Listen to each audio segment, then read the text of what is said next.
Welcome back to WION World is One. You're watching Speed News with me, Vidur Kathuria. Let's get started.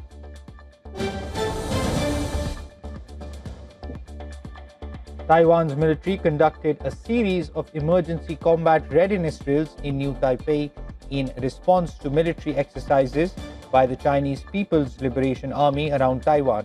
Taiwan's military deployed obstacles described as explosive barrels at an important river mouth north of Taipei as part of a series of emergency combat readiness drills. The exercise by Taiwan simulated a scenario where engineers quickly deployed obstacles to obstruct enemy forces attempting to use the waterway to invade.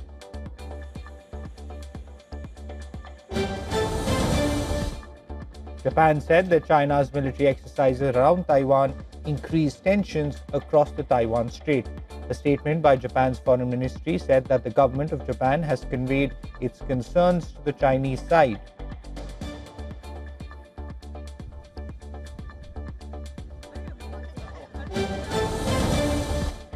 Germany has raised concerns about large-scale Chinese military exercises near Taiwan, highlighting that it is increasing tensions and jeopardizing stability in the Taiwan Strait. The German government has called for restraint and dialogue.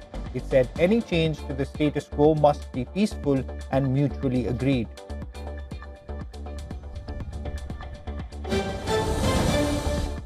Thailand has released 18 Cambodian soldiers captured in July. This comes after a fresh ceasefire between the neighbors held for more than 3 days following weeks of deadly border clashes. Confirming the repatriation of the 18 soldiers to Cambodia, Thailand's foreign ministry said it was done as a demonstration of goodwill and confidence building, according to a statement.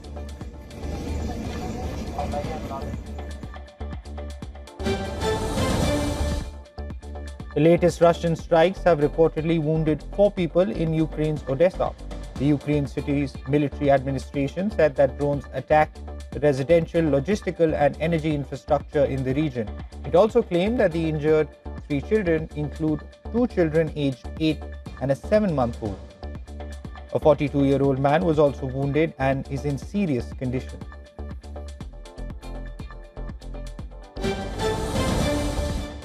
Russia has claimed that Ukraine launched a series of drone attacks targeting Moscow, parts of western Russia and Crimea.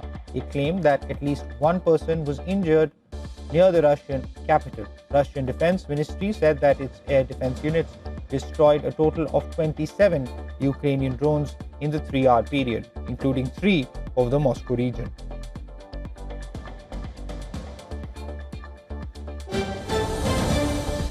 Russia claims to have moved its nuclear-capable missile system into Belarus. Footage released by Russia's Ministry of Defense showed the new Oreshnik missile passing through a snowy forest.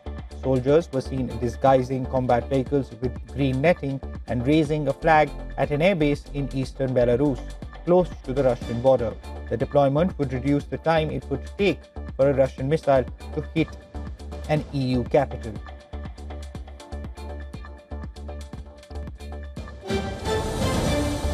The US military says nearly 25 Islamic State operatives group were killed or captured in Syria this month, following an ambush that killed 2 American troops and a civilian interpreter. US Central Command said that 11 missions were carried out over the past 10 days and followed initial strikes against IS weapon sites and infrastructure on December 19th, which hit 70 targets across central Syria. In the operation since, the US military and other forces from the region killed at least 7 Islamic State members, captured others and eliminated 4 weapon caches.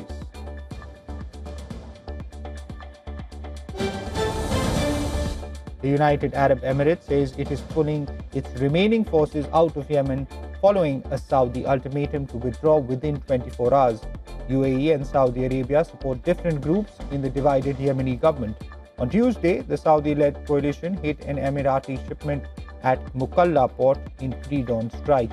Saudi state media claimed that the shipment was carrying weapons and combat vehicles for the separatists. UAE has denied the claim.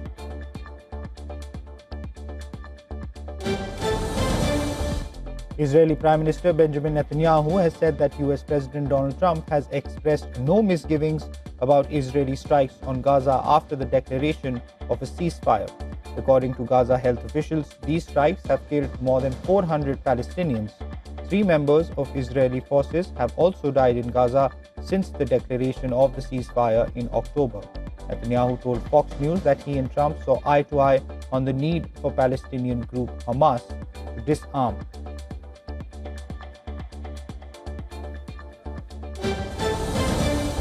Israel has warned that it would suspend several aid organizations operating in Gaza from January for failing to provide details about their Palestinian staff. The announcement follows accusations against 2 Doctors Without Borders employees of having links to Hamas and Palestinian Islamic Jihad. The Ministry of Diaspora Affairs and Combating Anti-Semitism said that the move was part of Israel's decision to strengthen and update regulations governing the activities of international NGOs in the Palestinian territory.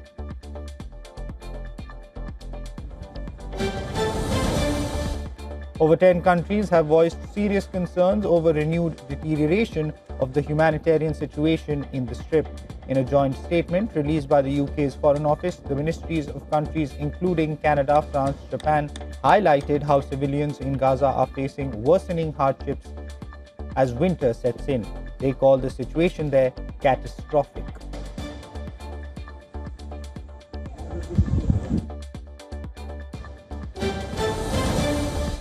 The Israeli military said its troops on Tuesday shot dead a man in the occupied West Bank, claiming that the man tried to run over a group of soldiers.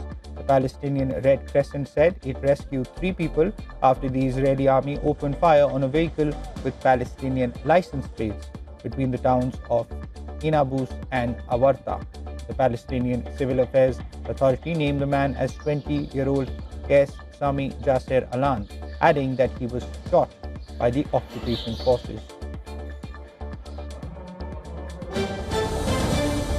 Iran is witnessing some of the largest protests in years after the country's currency plummeted to a record low. A video of a protester sitting in the street and facing down police on motorbikes during demonstrations has gone viral on social media. Protesters, including shopkeepers and university students, have been rallying against economic hardship in Iran since Sunday. On Tuesday, Iranian President Masoud Pezeshkian met a group of businessmen to listen to their demands.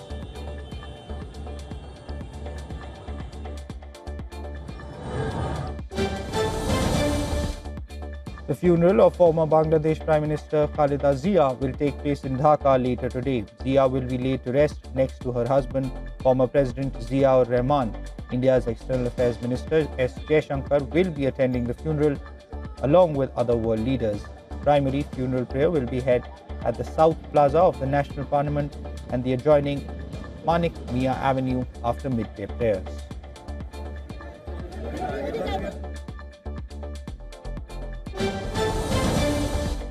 Guinea's junta chief, Mamadi Doumbouya, has been elected president after securing a sweeping majority of the vote.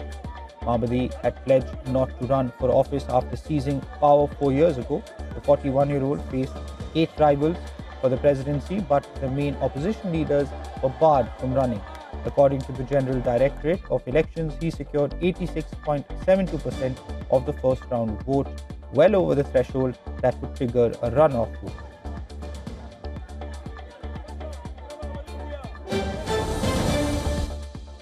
In Bolivia, police fired tear gas and rubber bullets to disperse miners protesting a controversial government decree.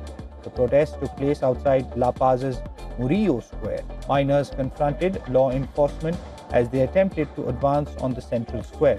The protests have erupted in opposition to Decree 5503, with miners demanding the revocation of the measure, which they argue adversely impacts their livelihoods.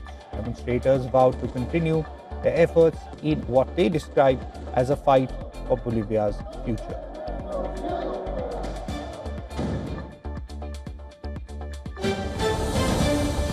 A head-on collision between 2 trains near Peru's Machu Picchu has killed 1 person and injured at least 40 others. The deceased was the conductor of one of the 2 trains. Officials said they were working to identify the injured train passengers, many of them foreign visitors and most of them seriously hurt. a UNESCO World Heritage Site since 1983, Machu Picchu receives some 4,500 visitors on average each day. Most tourists take a train and a bus to reach the historic site high in the Andes Mountains.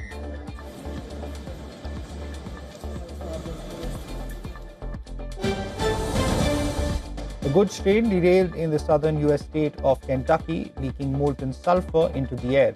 31 train cars were involved in the derailment near the border of Kentucky and Tennessee. One train car leaked molten sulfur into the air, but no injuries were reported. The derailment prompted local emergency management to issue a shelter-in-place order for the city of Trenton. Lockdown was later lifted.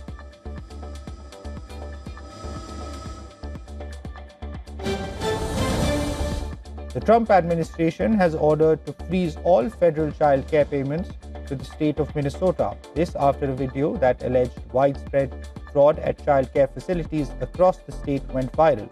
The Trump administration has repeatedly portrayed Minnesota as a propagator of fraud, particularly placing blame on the state's large Somali community. Governor Tim Walz accused President Trump of politicizing the issue to defund programs that help people of Minnesota.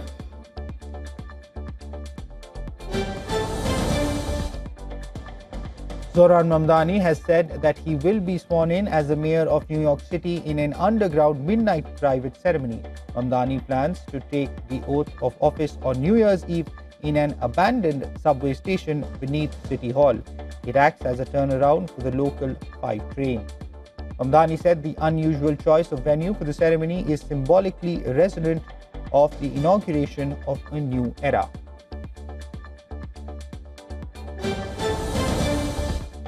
Tatiana Schlossberg, the granddaughter of the 35th US President John F. Kennedy, has died at the age of 35. In November, she had revealed that she was diagnosed with a rare form of leukemia. Her family announced the news of her death in a social media post. She was a climate change and environmental journalist. She was the second child of JFK's daughter, former US diplomat Caroline Kennedy, and the designer artist Edwin Schlossberg. Schlossberg suffered from acute leukemia with a rare mutation, a cancer of the blood and bone marrow.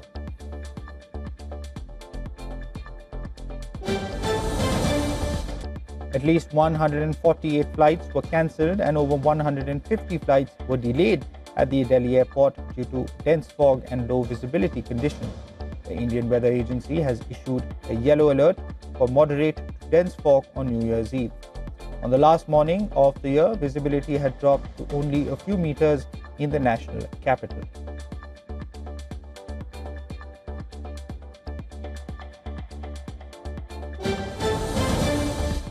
Rehearsals were conducted for the 2026 Republic Day Parade at Kartavya Path in Delhi, even as dense fog blanketed the national capital. The rehearsal is part of a series of preparations ahead of January 26.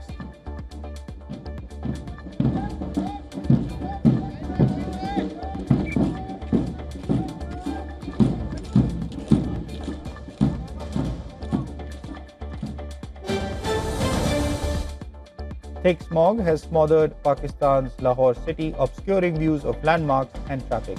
Pakistan regularly ranks among the world's most polluted countries, with Lahore often the most polluted megacity between November and February. Checkpoints set up this month are part of a crackdown by authorities to combat the city's soaring smog levels, with winter months the worst due to the atmospheric inversions that trap pollutants at ground level.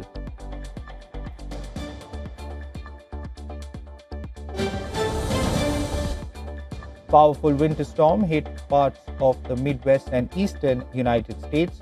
New York governor declares statewide emergency as a powerful blizzard blew through downtown Rochester. Reports suggest that up to 3 feet of snow could fall in parts of the state. The National Weather Service has issued a winter weather advisory across upstate New York.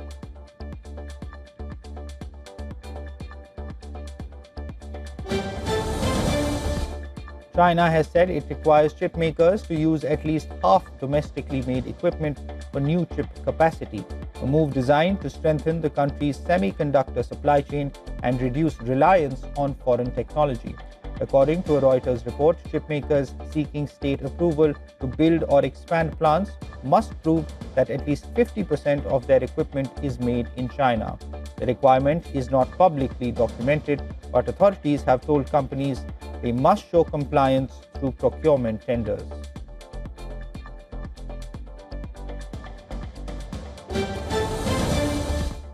A study by Singapore's government research agency has found that high screen exposure before age 2 is linked to long-term brain changes in children. According to researchers, early screen use was associated with slower decision-making and higher anxiety during adolescence. The research tracked 168 children for over a decade and found early screen use accelerated brain network maturation linked to vision and cognitive control. Children with altered brain networks took longer to make decisions at age 8 and showed higher anxiety by age 13, according to findings published in the Lancet Biomedicine. North Korea has showcased its latest scientific and technological developments at a government-organized exhibition in Pyongyang. The exhibition features a wide range of technological equipment, including industrial machinery, mobile devices, digital applications, and scaled factory models. The event has brought together scientific and technological achievements from more than 360 institutions, enterprises, and organizations across the country. Officials say the exhibition is aimed at promoting the use of science and technologies to support national development priorities.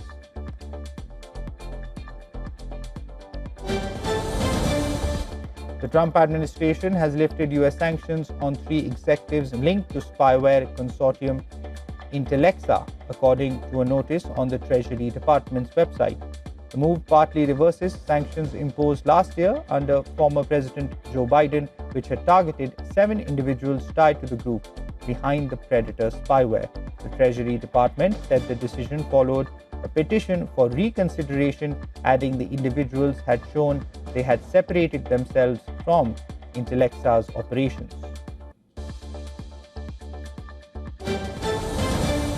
Poland has asked the European Commission to investigate TikTok after the social media platform posted artificial intelligence-generated content, including calls for Poland to withdraw from the EU, adding that the content was almost certainly Russian disinformation. A TikTok profile showing videos of young women dressed in Polish national colors and calling for Poland to leave the EU has gained popularity in recent weeks. The profile has now disappeared from the platform. Deputy Digitalization Minister said in a letter sent to the Commission that the disclosed content poses a threat to public order, information security, and the integrity of democratic processes in Poland and across the European Union.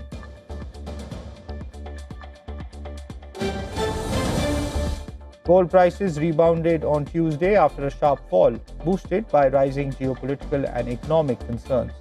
Spot gold rose 0.8% to around $4,364, recovering from Monday's loss. The precious metal is up 66% this year, its best performance since 1979, fueled by interest rate cuts, geopolitical tensions, and central bank buying. Silver also saw a bounce, jumping 7.3% to $77.48, while platinum and palladium rose 5.1% and 1.6% respectively. The market remains cautious amid ongoing geopolitical risks, particularly surrounding Russia and Ukraine.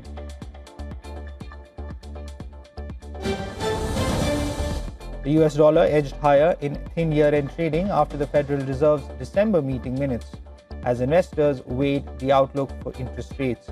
The Fed signaled caution, projecting just 1 rate cut next year. The markets still expect about 50 basis points of easing.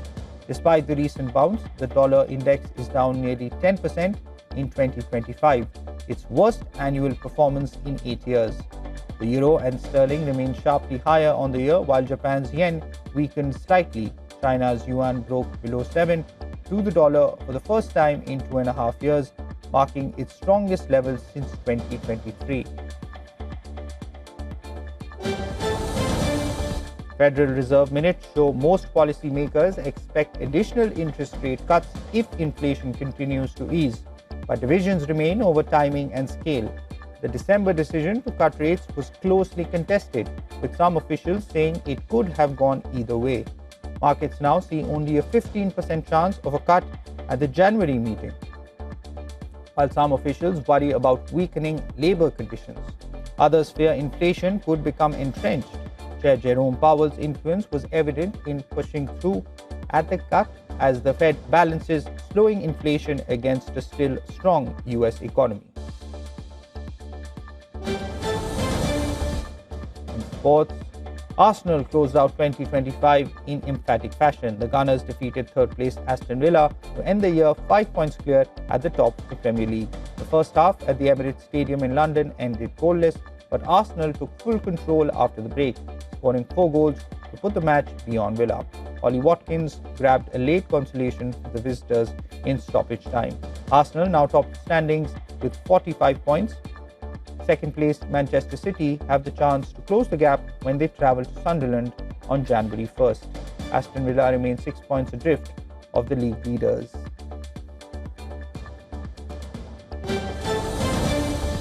Nigerian authorities have said that the crash involving British boxer Anthony Joshua was caused due to a tyre burst.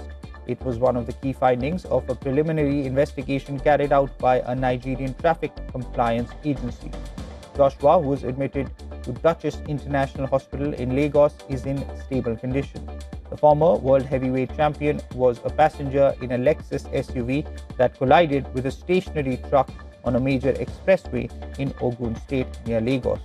The accident, which occurred on Monday, had claimed the lives of Joshua's personal trainer and exercise rehabilitation coach.